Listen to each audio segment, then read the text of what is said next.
Bismillahirrahmanirrahim. Assalamualaikum warahmatullahi wabarakatuh. Mari kita awali kajian kita dan baca al-basmalah. Bismillahirrahmanirrahim. Bismillah, alhamdulillah, salatu wassalamu ala rasulillah Nabiyina Muhammad bin Abdillah, la hawla wa la quwata illa billah. Amma ba'du.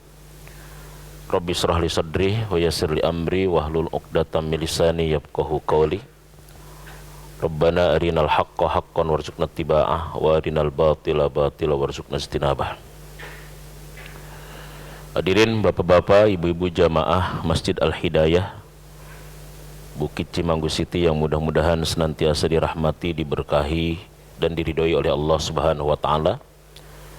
Puji syukur kepada Allah yang masih terus mencurahkan nikmat inayah hidayah kepada kita semua, sehingga malam hari ini di malam ke-7 ya, hari ke-6 di bulan Rajab 1444 Hijriah, kita masih istiqomah menjalankan aktivitas sholat maghrib berjamaah yang kita niatkan iktikaf kajian ilmu sampai isya nanti, yang mudah-mudahan semuanya menjadi nilai ibadah terbaik kita di sisi Allah Subhanahu wa taala. Insyaallah kajian kita seperti biasanya pada Sabtu malam minggu keempat ini adalah kajian fikih muqarranah, fikih perbandingan mazhab ya, yang insyaallah kita akan membahas tentang bagaimana perbedaan-perbedaan di dalam sholat, wabil khusus dalam menjatuhkan kaki atau tangan ketika kita sujud, atau menggerakkan atau diamnya telunjuk kita ketika tasyahud atau tahiyat. Ya, di dalam hadis Rasulullah SAW terkait dengan masalah ini, pada prinsipnya adalah pertama, kita dilarang dalam beribadah itu menyamai seperti halnya menyamai hewan ya. Jadi an-nahyu anit tasabuhi bil hayawanat. Jadi kita dilarang beribadah untuk menyerupai seperti halnya hewan di dalam melakukan sebuah gerakan. Makanya dalam hadis Abu Daud, Tirmidzi dan beberapa ulama hadis yang lain dikatakan bahwa Rasulullah SAW menegaskan tentang larangan kita ya. Pertama adalah sujud seperti sujudnya burung gagak gitu. Jadi kalau burung gagak itu kan kalau matuk cepat banget. Ini dilarang. Ya, dilarang sujud seperti halnya burung gagak gitu loh. Cepat gitu loh. Nempel juga belum sudah bangkit lagi gitu loh. Padahal di dalam hadis itu bahwa di antara posisi terdekat antara kita dengan Allah itu ketika apa? Ketika sujud. Atau sujudnya seperti halnya binatang buas gitu. Jadi tangan itu disandarkan gitu. Begini nih ya. Jadi kalau burung gagak dari sisi apanya?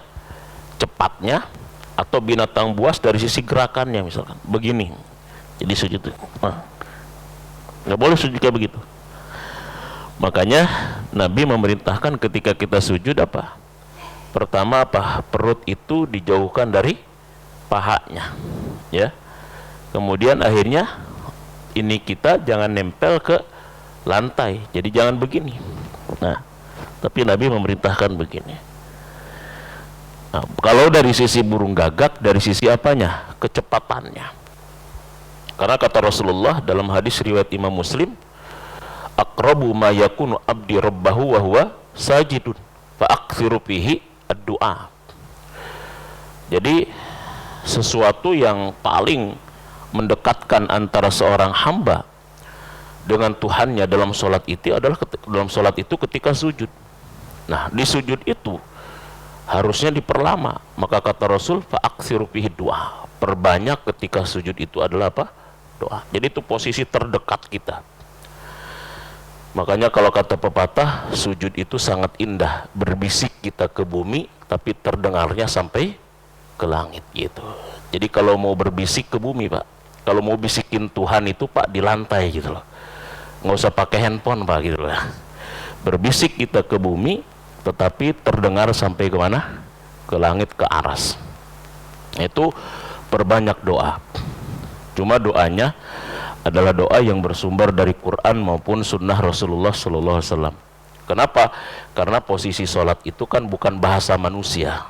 Jadi diambil dari Al-Quran, diambil dalam hadis Nabi Sallallahu Alaihi Wasallam. Nah, kalaupun tidak paham dan tidak hafal itu, silahkan dengan bahasa kita, tapi di dalam hati jangan diungkapkan. Itu satu ya, larangan kita ya sujud seperti burung gagak. Jadi dilarang sekali. Kenapa sampai seperti itu, Pak? Karena manusia ini adalah merupakan makhluk yang mulia. Walaqad karomna bani Adam. Ya, walaqad karomna bani Adam. Sungguh kami telah muliakan anak Adam. Laqad khalaqnal insan fi ahsani taqwim. Allah ciptakan manusia dalam bentuk yang paling terbaik. Jadi bayangkan, dalam urusan ibadah saja, seperti halnya gerakan-gerakannya, kita dilarang untuk menyerupai hewan. Apalagi ada yang mempersamakan manusia itu asal usulnya sama dengan hewan gitu. Ada nggak teori yang menyampaikan manusia itu asal usulnya sama dengan apa? Hewan. Bahkan ada buku yang populer itu kan, bahwa sahabat dan kerabat terdekat manusia yang sekarang masih eksis dan ada adalah simpanse dan gorila gitu. Jadi kalau kita mau ke taman safari atau ke Ragunan, kita mau lihat nenek moyang kita. Jadi asal usul manusia yang sekarang masih ada itu adalah simpanse dan gorila. Jadi kita disamain dengan gorila. Ada, padahal Nabi saja kenapa dilarang kita untuk mengikuti gerak atau menyamai gerakan binatang? Karena supaya kita beda dan kita memang mulia. Makanya aneh kalau ada misalkan teori yang menyatakan bahwa asal usul manusia itu dari apa? Dari kera gitu. Ya, nggak pernah protes lagi kita ya, nggak pernah demo gitu loh ya, nggak pernah protes. Padahal kan kalau disebut anak kera marah kita kadang-kadang gitu loh ya. Padahal dalam ayat adalah Bani Adam. Kita itu adalah turunan Adam, manusia. Ini poin satu. Nah, yang kedua, dilarang juga kita ya, diantara gerakan yang dilarang binatang itu adalah kita duduk atau sujud seperti halnya binatang buas. Jadi nggak boleh duduk dalam sholat itu seperti duduknya binatang buas. Nah, gimana duduknya binatang buas? Saya contohin lagi kayak gitu. Makanya kalau kita misalkan duduk kan begini, nggak boleh nih kayak begini. Nah, ya duduk. Jadi gimana kalau duduk?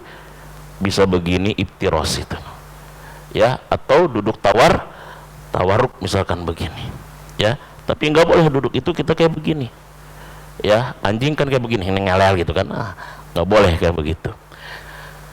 Nah, yang selanjutnya adalah ini yang terjadi perbedaan, ya. Yang terjadi perbedaan itu adalah tentang kita menderum atau duduk ketika mau sujud adalah seperti unta. Nah, ini yang kita akan bahas dalam kesempatan ini. Karena bagaimanapun semuanya berdasarkan hadis. Nah, yang jadi permasalahan nanti di mana letak perbedaan ini? Saya bacakan dua hadisnya ya. Bismillahirrahmanirrahim. An Abi Hurairah taqala. Dari Abi Hurairah qala, berkata Abu Hurairah, qala Rasulullah sallallahu alaihi wasallam, bersabda Rasulullah sallallahu alaihi wasallam, idza sajada ahadukum fala yabruk kama yabrukul ba'ir.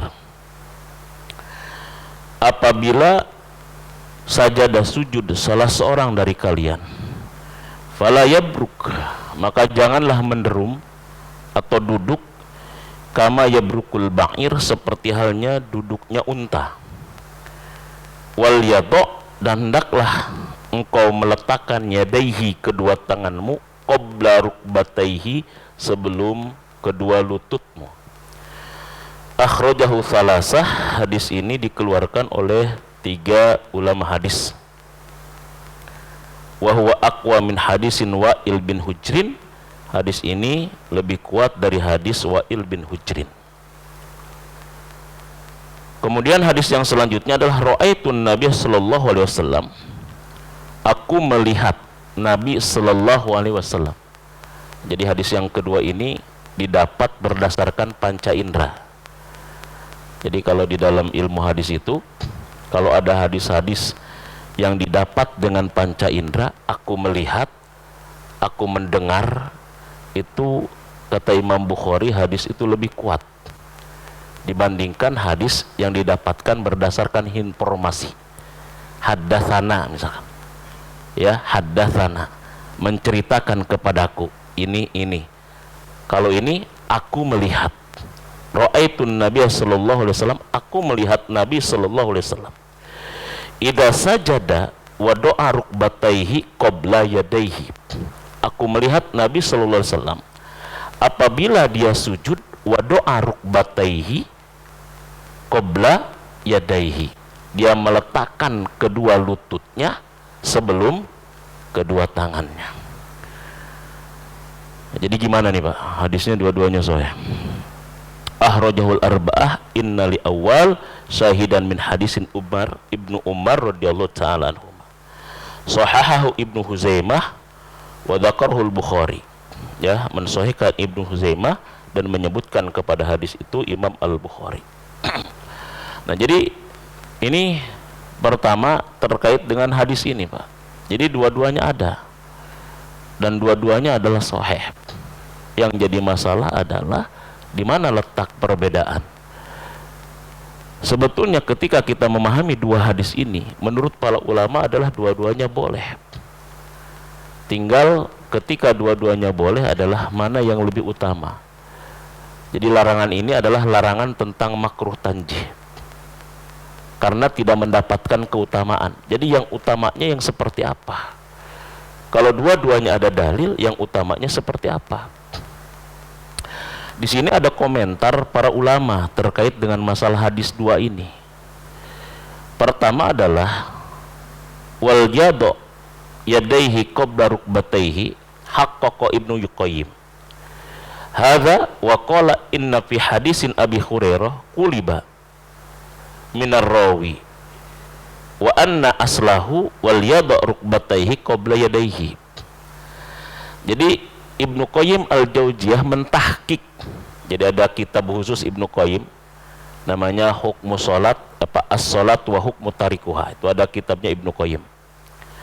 Jadi Ibnu Qayyim Al-Jauziyah mentahqiq tentang hadis Abu Hurairah. Kata beliau begini, hadis Abu Hurairah itu terbalik.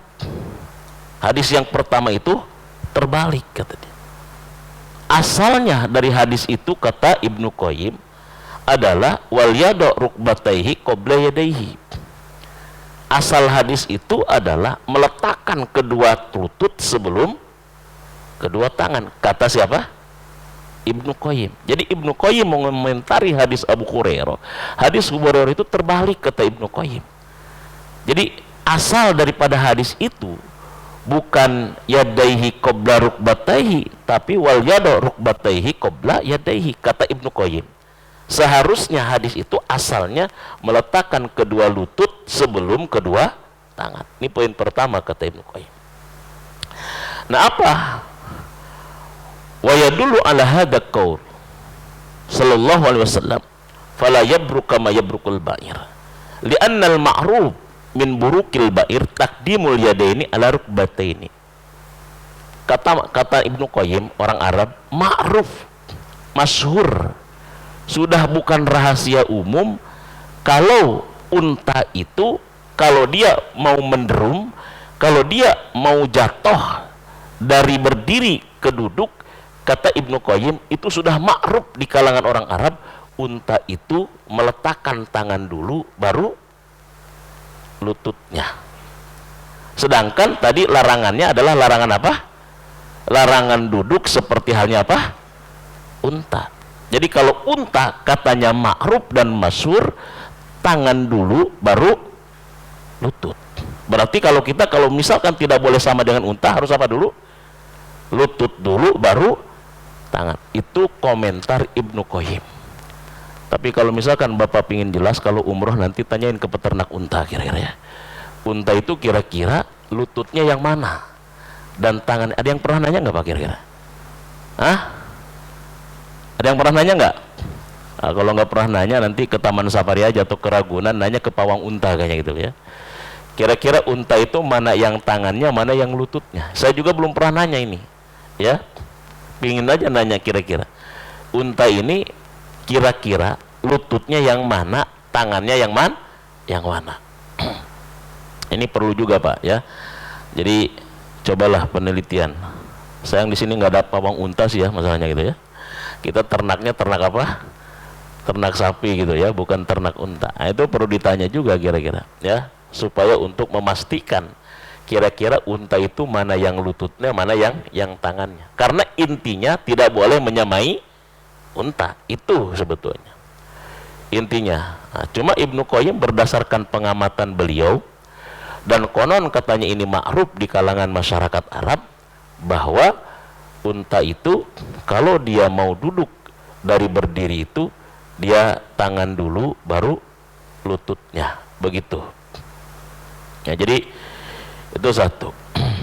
Nah, adapun terkait dengan hadis ini, qala Nafi, Imam Nafi mengatakan, apa kata Imam Nafi? Kata Imam Nafi, kana Ibnu Umar yad'u yadaihi qabla rukbatayhi. Di antara sahabat Nabi yang melakukan sujud dengan meletakkan tangan dulu baru kemudian lutut adalah Ibnu Umar radhiyallahu an. Karena hadis itu memang berdasarkan dari Ibnu Umar radhiyallahu an.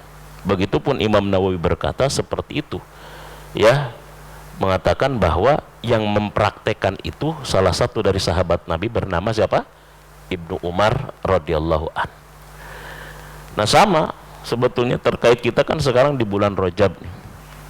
Bulan Rajab ini kan selalu terjadi polemik ketika memasukinya. Padahal bulan Rajab ini adalah merupakan bulan haram ya, masuk kategori Asharul Hurum. Dia adalah 4 di antara bulan haram ya, dalam surat yang ke-9 ayat 36 kan begitu, inna iddatas syuhur indallahi isna asara sahran fi kitabillahi yauma khalaqas samawati wal ard minha arbaatun hurum, samawati wal ardo minha arbaatun hurum. Nah, di antara arbaatun hurum itu kata Rasulullah adalah 3 berturut-turut, Dzulqa'dah, Dzulhijjah dan Muharram, dan yang kedua adalah sendiri, yang ketiga terpisah, atau yang keempat namanya Rajab atau Rajab Mudhar. Nah, Rajab ini bulan haram. Haram itu kan artinya apa? Terlarang lah ya. Arti haram-haram itu terlarang. Jadi hurum itu adalah jama', mufradnya adalah haram. Haram itu dari kata haruma. Haruma yahrumu hurmun atau hirmatun. Ya, isi makannya atau tempat yang menjelaskan tentang keharamannya disebut dengan mahramun. Kalau orang yang diharamkan itu namanya muhrim. Nah, muhrim itu haram dinikahi atau mahram. Muhrim ini ada 2 maknanya, bisa juga haram dinikahi, bisa juga muhrim itu adalah orang yang sedang apa? Ihram. Nah, kadang disebut dengan ihram. Ihram itu biasanya disandarkan kepada takbir, namanya apa? Takbiratul ihram. Jadi takbiratul ihram itu artinya apa Pak? Takbir pengharaman, takbir pelarangan. Kalau sudah takbiratul ihram, kita terlarang Pak. Terlarang bicara, terlarang ngobrol, terlarang minum, terlarang ngangkat telepon. Ya, ini sudah takbiratul ihram masih ngangkat telepon. Allahu Akbar, telepon bunyi, lagi sholat, masukin, batal itu. Ya, pokoknya kalau sudah takbiratul ihram itu takbir pelarangan. Makanya kata Imam Ar-Rafi'i, arti sholat itu apa? Sholat itu adalah aqwalun wa af'alun muftatahatun bit takbir wa muhtatamatun bit taslim bisaro'itin maksusatin. Dia adalah merupakan gerakan atau perkataan, perbuatan yang dibukanya dengan takbir dan ditutupnya dengan salam. Jadi kalau sebelum takbir itu belum masuk sholat, kalau sudah takbir dan belum salam itu dalam kondisi sholat, kalau sudah salam itu sudah keluar dari sholat. Maka sudah salam mau ngapain aja boleh ya, sudah salam mau ke kamar mandi boleh, sudah salam ada telepon diangkat juga boleh, sudah salam minum boleh. Bahasa kitanya salam itu tahallul lah kalau dalam ibadah haji ya, semuanya yang tadinya terlarang jadi boleh ya. Salaman juga boleh gitu ya, Jangan sampai ke kamar mandi boleh, angkat telepon boleh, makan minum boleh, salaman kagak boleh. Ini yang tidak paham definisi namanya. Jadi, nah, terkait dengan bulan haram ini kadang-kadang bulan pelarangan, tapi setiap bulan haram ini malah terjadi percekcokan, gitu, itu aneh. Makanya kalau di dalam bukunya Ibnu Rajab Al-Hambali, Lataiful Ma'arif, di antara nama bulan Rajab itu adalah Munsilul Asinah atau Al-Asam, bulan yang tanpa senjata, tanpa besi. Maksudnya apa? Di bulan ini tidak boleh ada percekcokan. Al-Asam, bulan yang tuli. Tuli itu saking heningnya, orang-orang dulu menghormati bulan ini, tidak ada lagi terjadi percekcokan, tidak ada lagi peperangan. Kita lunfihi kabir, peperangan di bulan haram ini termasuk dosa apa? Dosa besar. Nah, tetapi setiap memasuki bulan haram ini, Rajab salah satunya, tidak sedikit kadang-kadang terjadi percekcokan.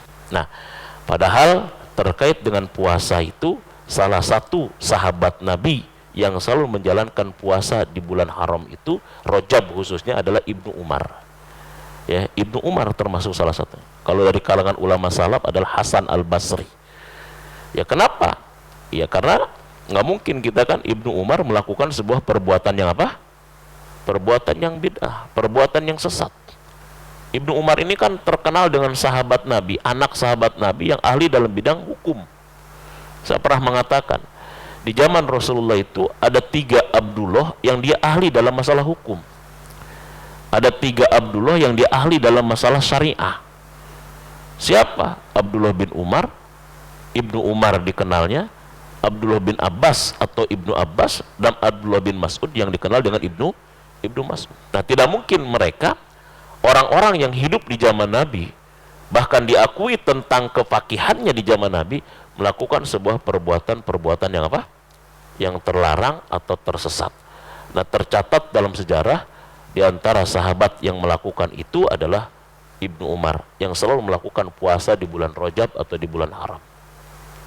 Dan ini kita sudah bahas ya dalam awal-awal tentang dalil ya. Jadi dalil itu kan ada 6, kita pernah bahas. Kemudian 6 itu diringkas menjadi 3 ya. Nah, diantaranya adalah ada dalil umum, ada dalil khusus. Nah, seandainya tidak ada dalil khusus yang menjelaskan tentang puasa Rajab, atau ada tapi dhaif, tapi ada dalil umum yang menjelaskan tentang sunnahnya puasa Rajab. Satunya adalah dalil terkait dengan sum ya, syahrul hurum atau syahrul haram. Berpuasalah engkau pada bulan-bulan apa? Bulan haram. Nah, Rajab ini masuk kategori bulan apa? Bulan haram. Sama kayak begini ya, sholat sunnah qobliyah maghrib itu hukumnya apa, Pak? Sholat sunnah qobliyah maghrib hukumnya apa? Sunnah apa? Ghair muakkad. Qobliyah asar sunnah ghair muakkad. Qobliyah Jumat sunnah ghair muakkad. Bukan berarti tidak ada qobliyah, ada tapi ghair muakkad. Nah, kenapa terjadi seperti itu? Ya, kenapa terjadi seperti itu? Karena tidak ada dalil yang kuat secara khusus yang menegaskan itu.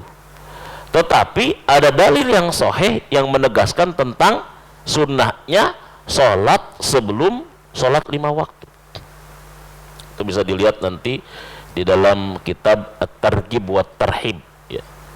Bahkan itu Albani juga kan ketika Targhib wa Tarhib diringkas lagi menjadi Sahih Targhib wa Tarhib, itu dijelaskan tentang baina kulli adanaini as-shalah, baina kulli adanaini as-shalah, sampai 3 kali.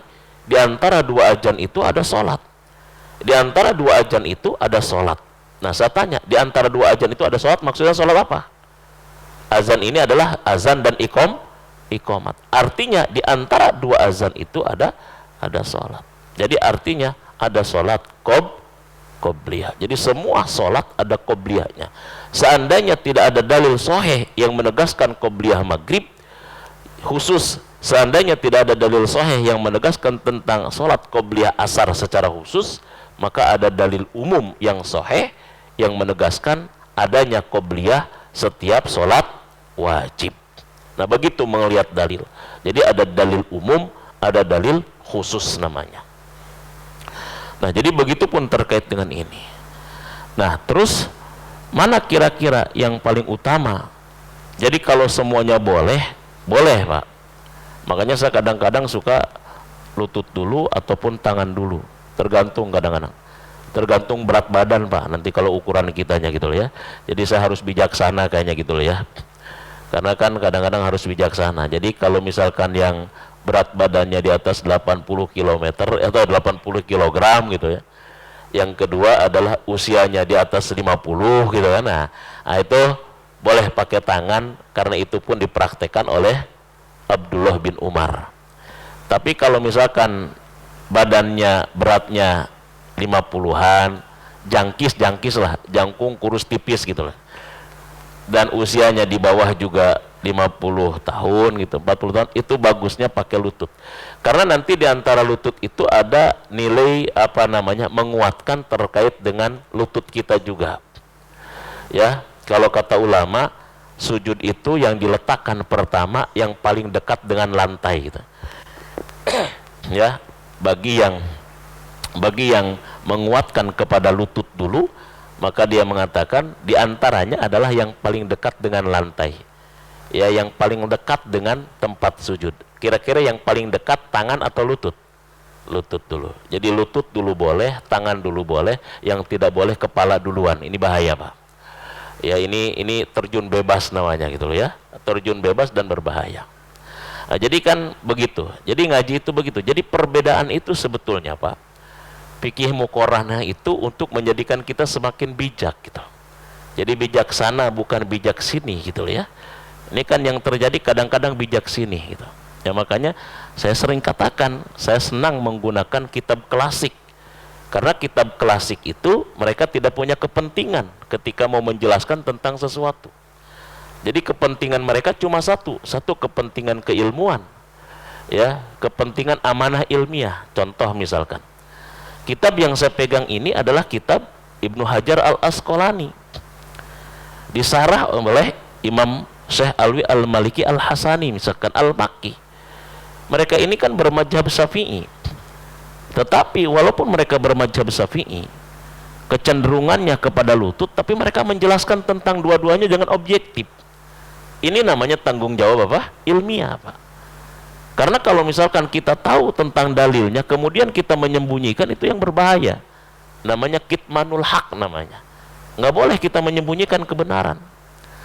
Ya, udah tahu ada dalil yang seperti itu, karena tidak sesuai dengan kelompok kita, tidak sesuai dengan ini kita, dengan apa bahasa kita, sergnya kita tutup yang itu, kemudian kita sampaikan yang ini. Bahkan yang lebih buruk lagi, yang itu didoibkan, dilemahkan, disesatkan sebetulnya. Nah, ini kan yang tidak apa namanya, ada tanggung jawab ilmiahnya. Sama, ini fikih muqaranah ini kan saya biasanya rujukan yang utamanya kan satu adalah Bidayatul Mujtahidnya Ibnu Rus. Ibnu Rus itu kan mazhabnya Imam Maliki. Ya, kalau kita baca Bidayatul Mujtahid ya, Ibnu Rus itu mazhabnya Imam Maliki. Gitu. Akan tetapi walaupun dia bermazhab kecenderungan kepada Imam Malik, tapi Ibnu Rus sebagai tanggung jawab ulama keilmiahan, dia cantumkan semua mazhab terkait dengan satu permasalahan.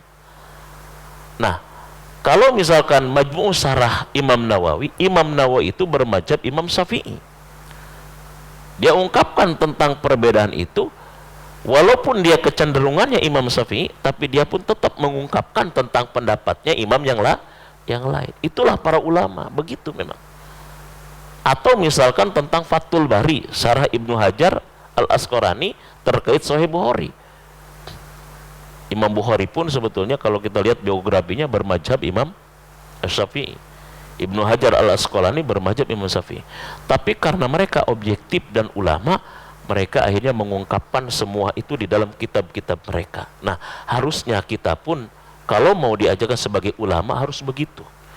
Tidak boleh yang misalkan ini adalah ininya saya, yang lain dibuang atau ditutupi, yang hanya pendapatnya lah yang disampaikan. Ini kita tidak harus mempertanggungjawabkan tentang pertanggungjawaban ilmiahnya. Kalaupun kita mau mentarjih, itu nggak jadi masalah. Jadi misalkan saya ditanya, lalu yang utamanya yang mana Ustadz? Maka saya kembalikan kepada kita. Walaupun kalau misalkan dari sisi dalil, utamanya menurut para ulama, dan kitab yang saya baca, kebanyakan adalah lutut dulu. Ya, kebanyakan lutut dulu.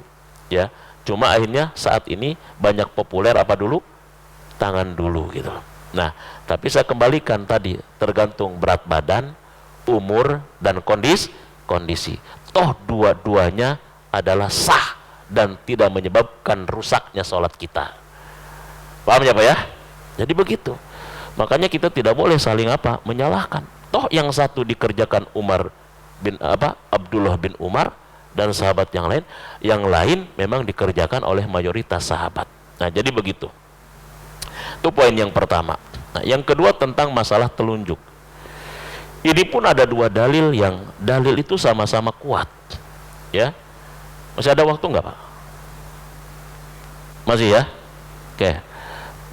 Kadang-kadang maghrib ini kadang-kadang nggak kerasa gitu ya. Tapi jadi yang kedua adalah terkait dengan masalah telunjuk. Ya, satu hadisnya adalah riwayat Imam Abu Daud, yang kedua adalah riwayat Imam Ahmad. Satu dari Zubair, satu dari yang lain. Nah, dalam hadis terkait dengan masalah telunjuk, memang ada bahasa Nabi. Satu, yuharrikuha. Nabi menggerakkan. Harroka yuharriku inilah makanya yang menjadi masalah. Apakah menggerakkan saja atau menggerak-gerakan? Sedangkan riwayat Abu Daud dari Zubair itu bahwa Nabi tidak menggerakkan. Ya. Karena memang bahasa Arab begitu, Pak. Saya pernah mengatakan dari awal. Kalau misalkan harroka yuharriku ini kan bahasanya kan yuharrikuha. Itu yuharriku itu bisa maknanya adalah menggerak-gerakan banyak, ada bisa bahasanya adalah menggerakkan. Nah, ini dari hadis-hadis ini pun terjadi perbedaan. Ya, walaupun ini bagian daripada cabang gitu. Bagian daripada cabang. Karena yang usulnya, yang prinsipnya adalah dengan telunjuk dulu. Jadi kalau misalkan kalau kita sedang sholat tahiyat, maka asyara bi asabihi, ya, menunjuk dengan telunjuknya, isyarah dengan telunjuknya.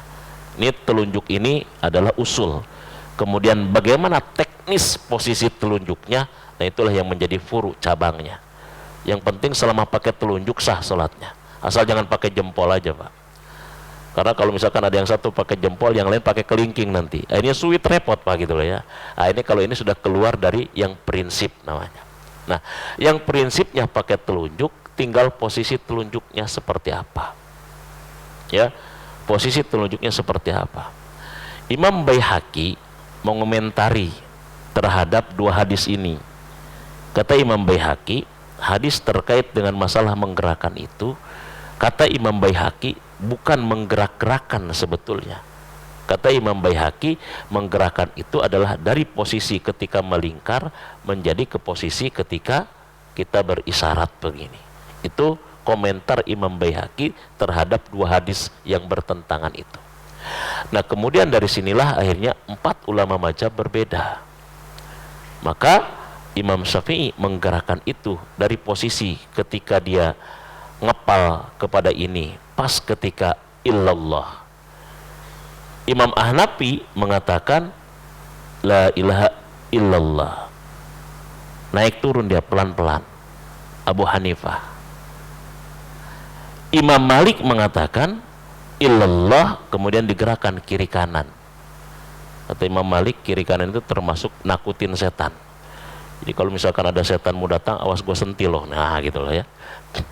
Tapi yang saya baca dalam pendapat para ulama mazhab yang empat itu, tidak ada yang menggerakkannya muter Pak, nggak ada. Yang saya baca, barangkali Bapak ada yang baca ya. Karena ada juga yang muter, ini nyari sinyal kayaknya kalau gini nih kayaknya. Jadi yang ada itu Abu Hanifah naik turun, ya, Imam Ahmad bin Hambal sama itu.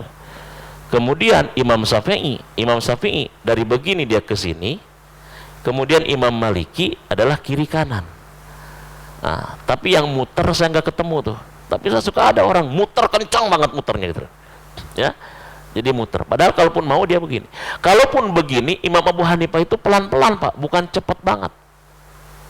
Bahkan ada juga ulama yang lain, Nabi itu bukan digerakkan, tapi saking husunya Nabi itu bergerak sendiri, karena bergetar dia.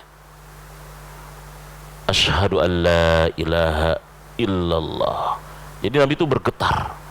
Saking khusuknya, saking tune-innya dengan Allah, kemudian bergetar sendiri telunjuknya. Begitu Rasulullah. Ada ulama yang mengatakan bukan digerakkan, tapi memang bergerak secara otomatis karena dia saking apanya? Saking tune-innya dengan Allah sampai Nabi bergetar. Makanya kata Imam Ghazali kan dalam sholat ini, kalau kita tidak bisa khusyuk dimulai takbiratul ihram sampai salam, kata Imam Ghazali minimal kita khusyuk ketika sholat itu di 3 tempat. Yang pertama kata Imam Ghazali ketika kita menyebutkan apa? Inna salati wa nusuki wa mahyaya wa mamati. Ini khusyuk di situ.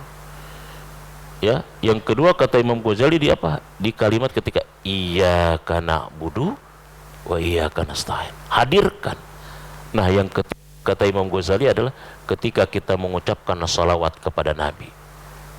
Assalamu alayka ayyuhan nabiyyu wa rahmatullah wa barakatuh. Itu khusyuk. Kalau kita khusyuk, dihayati seolah-olah Nabi sedang hadir di hadapan kita. Makanya kan Nabi itu walaupun nggak ada di hadapan kita, sudah wafat 14 abad yang lalu, tapi tetap assalamu alayka ayyuhan nabi.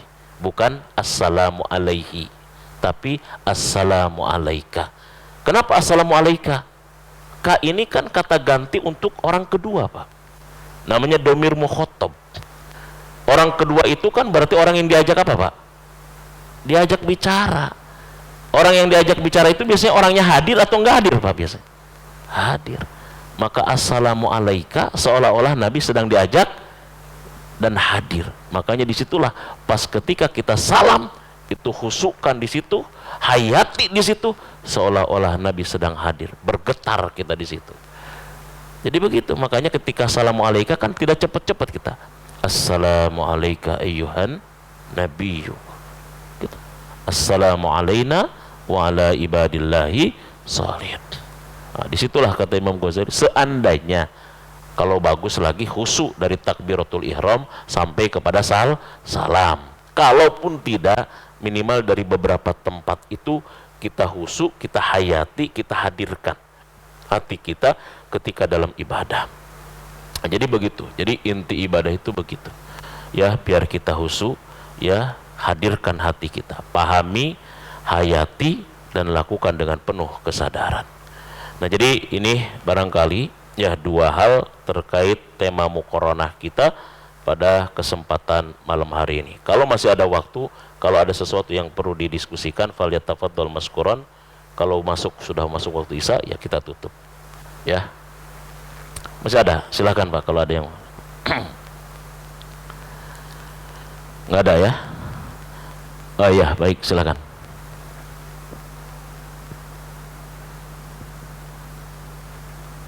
Apa?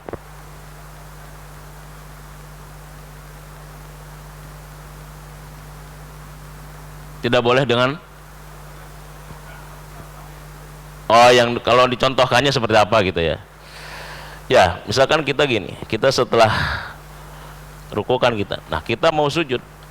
Kalau yang pertama kali tangan dulu, berarti kan begini. Ini tangan dulu. Seperti itu. Yang kedua kalau misalkan lutut dulu, ya, kita sujud begini. Ini lutut dulu. Makanya jangan terlalu dijatuhkan Pak. Makanya disinilah kata saya, kalau misalkan lutut dulu itu ada semacam nilai stretchingnya gitu. Nah, ada begini gitu. Apa bahasanya ya? Nilai apanya itu ya Pak? Olahraganya gitu. Makanya dia begini. Memang kalau misalkan berat badan kita sudah over gitu loh ya, usia kita juga ini nggak kuat kayak begini gitu loh, nggak kuat kayak begini memang. Jadi dia begini. Nah, jadi jangan sampai dijatuhkan langsung Pak. Bruk, wah sakit itu Pak. Jadi kalau misalkan dengan lutut kita gini dulu. Nah, jadi begitu. Nah, tapi kalau misalkan tangan, saya ini lagi sakit nih lutut ya, udah kebanyakan injak gas sama rem kayak ini.